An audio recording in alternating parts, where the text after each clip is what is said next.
c'est une double aventure. Une aventure humaine déjà et une aventure entrepreneuriale.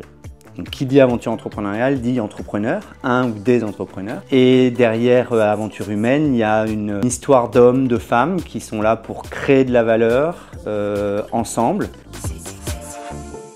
En tant qu'agence indépendante, s'il y a bien une singularité qui est commune, je dirais, c'est le supplément d'âme. Il y a dans nos modèles quelque chose qui nous pousse à aller toujours plus loin, à chercher le petit truc en plus qui va nous permettre de mieux servir nos clients, de faire le petit pas de plus pour être un petit peu différent et puis pour attirer les talents. On rentre dans un nouveau monde, un monde beaucoup plus instable, un monde de polycrise et la taille plus réduite peut-être est un atout. Ce qui n'était peut-être pas le cas historiquement dans les modèles des agences. Alors, la taille à différents niveaux. On peut être une agence indépendante de 30 personnes comme une agence indépendante de 250 personnes.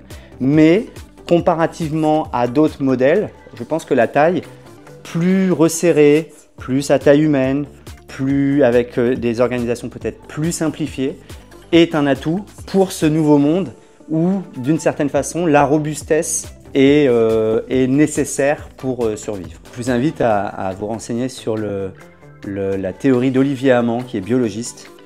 Ce qu'il dit, c'est qu'on est en train de basculer dans un nouveau monde. Alors ça prend des années. Et ce nouveau monde, il nécessite de la robustesse. Et cette robustesse, elle est très présente dans nos modèles d'agences indépendantes parce que plus à taille humaine, plus agile, plus ancré humainement, plus ancré sur les territoires.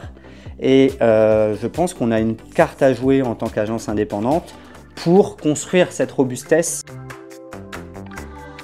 Pour la première fois, on a beaucoup d'entrepreneurs de la communication qui se rassemblent. Donc ça, c'est vraiment le premier objectif. Qui partagent des enjeux, qui partagent des bonnes pratiques et qui s'entraident. Et donc, il y a un vrai état d'esprit qui est très agréable et je pense qu'on a ensemble aussi une carte à jouer pour se différencier.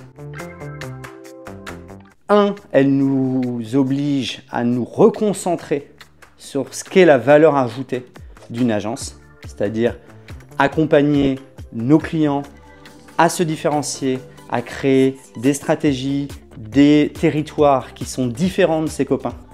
Et l'IA, d'une certaine façon, n'étant qu'une moyenne ou n'étant qu'une inspiration globalisée de tout ce qui existe, n'a pas en son sein la capacité de créer cette différenciation. Donc c'est un outil qui nous permet d'aller plus vite, de produire différemment, de faire beaucoup de tâches qui sont très importantes, mais revenons à l'idée, revenons à la marque, revenons à la différence, et ce n'est pas l'IA qui va créer ça. Mais encore une fois, si on ne prend pas le train, eh ben, on va rater le coche.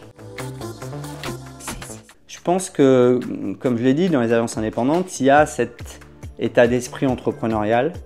Et s'il y a bien des talents ou des profils qu'on recherche, c'est des profils qui ont cette appétence, qui ont cette envie, pas forcément de créer des entreprises, mais qui ont cette envie de toucher à différentes choses, d'être dans une organisation peut-être plus souple ou moins cloisonnée. Et je pense que les agences indépendantes ont également un rôle à jouer plus globalement dans l'attractivité des talents dans notre industrie. Notre industrie a besoin d'attirer plus de talents et nos histoires entrepreneuriales, nos histoires humaines sont un atout pour attirer d'autres typologies de talents.